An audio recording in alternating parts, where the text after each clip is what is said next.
sambutan Ketua Forum Kerukunan Umat Beragama Kabupaten Kepulauan Meranti hari ini akan disampaikan oleh Bapak Mulyadi SPD kepada Bapak dipersilakan.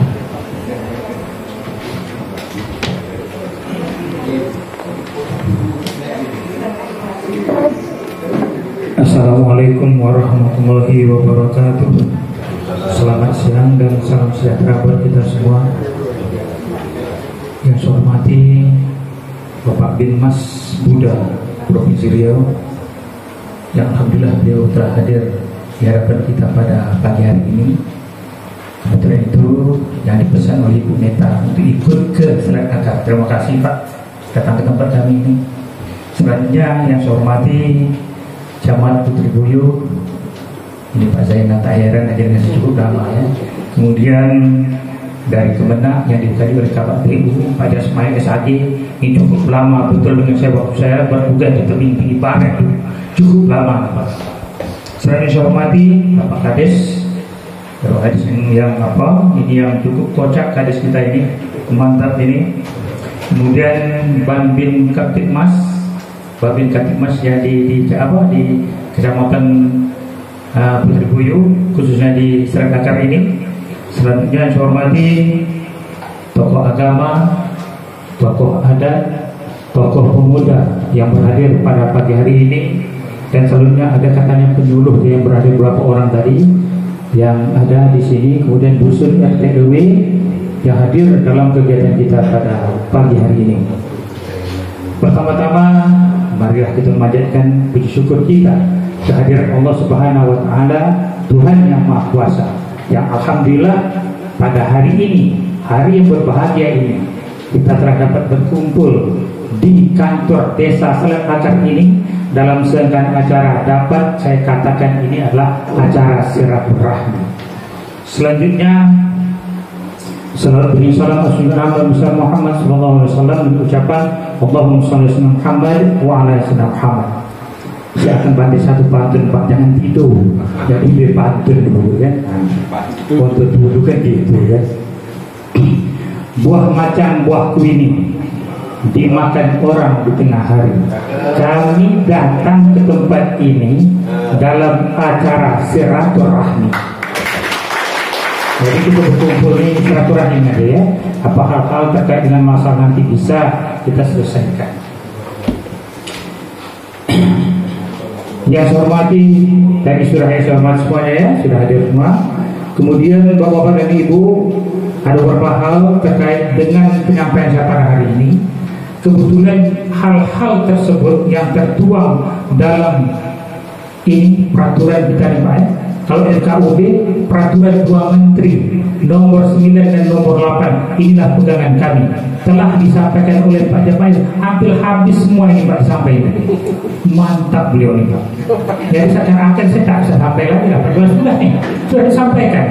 Inilah kami sebetulnya Pak dengan Kemenak dan dengan pemerintah daerah, termasuk dengan Pak Polisi dan Ramil dan lain kejaksaan, kami kerjasama Pak. Saya sering menghadiri diundang pemain. Hari ini ada undangan di Kapolres Kabupaten Meranti ya. Kemudian sebelumnya di kejaksaan, di mana kemudian kami di Kabupaten Meranti ini berdirinya FKUB Meranti. Nah, ini sudah dicatat ya. Ini pada tahun 2011. Sebagaimana apa yang Pak Jasman ceritakan, dan 2002 memang belum Pak. Memang belum. Waktu itu saya baru pindah dari saya TU dulu Pak, TU SMU 1 pindah ke Alai, Kecamatan Tebing Tinggi Barat tahun 2002. Memang belum ada FKUB. Jadi FKUB Meranti itu berdiri tahun 2011.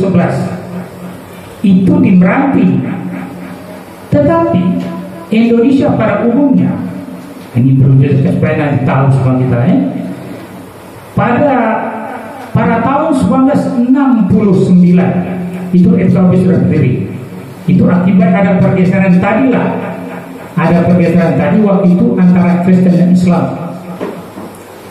Alhamdulillah waktu itu dengan adanya beberapa tokoh negara waktu itu yang membuat satu perkumpulan terkait dengan masalah bagaimana bangsa ini tidak terjadi perpecahan akibat agama, ras, budaya.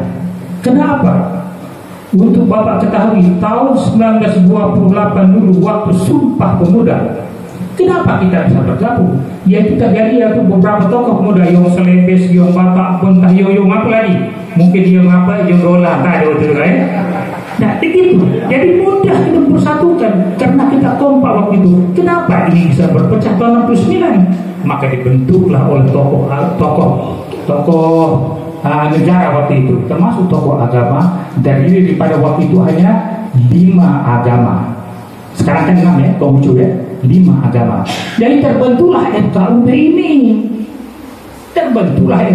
ini. Maka itu buat rujukan. Kalau bentuk peraturan ini ada sebelumnya, itu banyak peraturan-peraturan sebelumnya, kemudian sudah diperbaiki, sudah dibaca di mana kelemahan-kelemahan aturan itu, maka terjadilah peraturan 2 menteri ini nomor 8 dan nomor 9. Di sini aturan terkait dengan pendirian rumah ibadah lengkap. Dan tadi yang disampaikan Pak Jasmail, itulah diusah disampaikan lagi. Umpama 90 KTP 60 daripada lingkungan yang ditekan oleh, kalau dia tuh umpamanya khusus di akar cukup oleh kepala desa, tetapi kalau dia terkait dengan beberapa desa oleh camat. Ini cukup jelas Bapak. Jadi syarat-syaratnya itu ada di sini. Jadi kalau tokoh-tokoh nanti yang ke rumah ibadah dan lain-lain, aturan itu tolong dipenuhi. Kami nanti kami menjaga sebagaimana apa yang disampaikan oleh Pak Jasmail tadi terkait dengan masalah Meranti, pendukung daripada Provinsi Riau, kerukunan umat beragama di Meranti ini dapat diatur begini. Jadi kita mempertahankan itu Pak. Kita mempertahankan itu, jangan nanti malu kita Pak, karena sedikit istilahnya karena nilai titik habis susu belanga, karena sedikit aja masalah, itu yang kita khawatirkan sampai kami turun ke sini. Sebagaimana apa yang disampaikan Pak Jasman tadi itu betul Bapak ya, kita istilah bersiar jangan kepada agama orang, kepada orang yang sudah beragama, itu kunci. Ini perlu saya sampaikan lagi Bapak ya. Kalau bahasa kami Melayu, orang Islam hidup berbaju budi, mati berkapan amal. Kita hidup dalam sebuah budi dengan campur, baik dengan agama-agama mana aja, kita bisa tolong, kita bisa bantu. Dan mati kita harus beramal. Kalau kita tak beramal, istilahnya apa? Pahamlah kita semua kan, di mana ditempatkan nanti. Kemudian satu lagi Bapak, saya kadang-kadang suka juga terkait dengan masalah yang macam gini ini. Karena kami di Meranti itu dikunjungi oleh dari Provinsi Riau juga, dari FKUB Provinsi Riau, dari Kesbangpol Provinsi Riau, kemarin itu dari Kemenang pusat yang datang ke tempat kami. Ini dibawa oleh Pak Jadi seperti itu. Jadi untuk Bapak ketahui Pak, kedamaian itu ada ketika kita bisa menerima perbedaan. Kedamaian itu ada ketika kita bisa menerima perbedaan. Kalau kita tidak bisa menerima perbedaan, usah jauh lah Bapak dan Ibu. Ini saya Pak akal lagi dan jam berapa ini aja lah. Kalau tidak sedap kita sebentar di sini. Umpama kita masak gulai aja lah. Di dalam itu apakah cukup dengan ikan aja? Tak cukup. Aduh bawang, ada mana masuk dalam itu kan? Apakah sudah? Sedap. Kalau satu ikan tak sedap, walaupun kurang Pak. Begitulah kita hidup bernegara. Perbedaan itu bukanlah kita jadikan suatu perpecahan. Perbedaan itu adalah ramuan untuk kita melakukan suatu perkumpulan yang dapat menerbitkan ini dia bangsa kita ini. Kebinekaan kita ini asal dari perpecahan. Contoh, Indonesia ini kan banyak kerajaan dulu Pak. Kita dulu kerajaan semua Pak, kecil. Paling mudah orang mengucapkan. Diserang kerajaan Majapahit, diserang hancur. Datang dari sana serang hancur. Tapi kalau kita hadapi bersatu, ini NKRI. Kita mau kuat tidak? Mau kan? Jagalah ini persoalan Bapak dan Ibu. Dari segi agamanya, budayanya, bahasa, suku dan lain-lainnya. Tolong dijagakan. Ini harapan kita semua. Ini Bapak dah tahu Pak. Baru semalam kejadian itu ada bom bunuh diri, bom apa? Kan itu. mau bunuh diri. Itu hal-hal yang barangkali inilah yang dikatakan orang hal yang cukup berbahaya. Ini mengancam persatuan kita, ini mengancam kedamaian negara kita. Kalau sampai G20 dulu ada teror macam gini, nama kita bahkan gitu ya, habis gitu. Kita bersyukur pada Allah Subhanahu Wa Taala, Tuhan yang Maha Kuasa. Kejadian itu selepas G20. Kalau tidak itu, kita Indonesia buruk di mata dunia, Pak. Buruk karena presiden yang datang, presiden Amerika, presiden bukan negara super power yang ada, sempat meledak, mati kita, Pak. Jadi hal inilah yang perlu kita jaga. Ke depan bagaimana?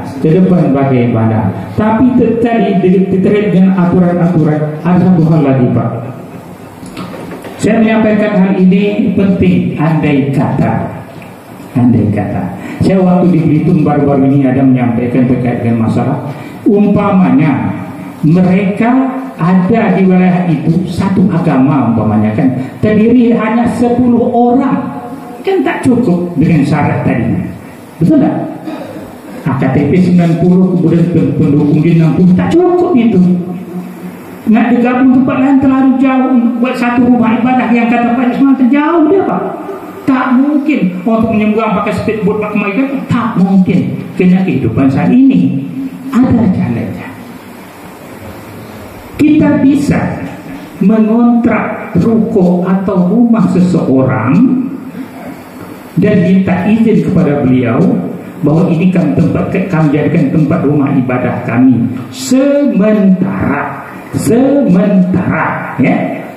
Kemudian minta izin kepada kepala desa, camat, FKUB sampai ke Kemenang. Tapi sifatnya sementara, boleh. Ini aturan bukan saya buat, Pak, atau saya cakap-cakap gitu. Aturan itu tertuang dalam peraturan 2 menteri. Kalau saya tak menyampaikan, salah saya. Nah, jadi inilah. Jadi saya pun tak perlu panjang, Pak. Karena kalau panjang nanti hari pun dah terlalu siang. Saya kalau kadang dengan beliau nih, Pak, saya bertugas di Alai dulu, Pak, yaitu di tepi barat. Itu 14 tahun lebih kurang. Mungkin sekitar 6 tahun, 7 tahun sama Pak Jasmani. Kemudian saya pindah ke Tanjung Sama. Saya jadi sama sana 3 tahun aja. Jadi saya pindah ke Meranti, Kabak Tapung sekejap 10 bulan. Saya pun pensiun tahun 2018. Sudah 4 tahun saya pensiun sampai hari ini. Jadi inilah tadi. Saya dilantik di FKUB ini, Pak. Ada sebagai SK dikeluarkan oleh Pak Wakil Bupati Pak Syed Hasif pas di bulan Desember 2018. Setelah 2 bulan saya pensiun. Saya pensiun itu bulan 10. Nah, jadi bulan 12 saya mulai. Kemudian ada beberapa kecamatan telah kami pantau mengadakan sosialisasi terkait dengan masalah abal terkait dengan radikalisme juga kami dengan Pak Kapolsek, termasuk yang di Tanjung Sama kemarin, di Alai juga waktu itu. Kemudian baru-baru ini kami ke Rangsang Barat ya, Rangsang Barat ke Belitung itu kami sudah sampai semuanya. Nanti ke depan ada beberapa lagi rencana kami ke Pulau Merbau, pokok 9 kecamatan akan kami lalui. Barangkali hanya itu yang dapat saya sampaikan. Kemudian ada satu pantun penutup. Mantu dia ada buka tutup dia lah. Yang dia, jangan tahu belum. Kalau menyanyi apa? Yang lain kami nyanyi di bawah kami nyatu. Sembahyang di waktu subuh, setelah sembahyang membaca Al-Quran. Saya menyusun jari 10. Salah dan silap mohon dimaafkan. Wabillahi taufiq wal hidayah. Wassalamualaikum warahmatullahi wabarakatuh.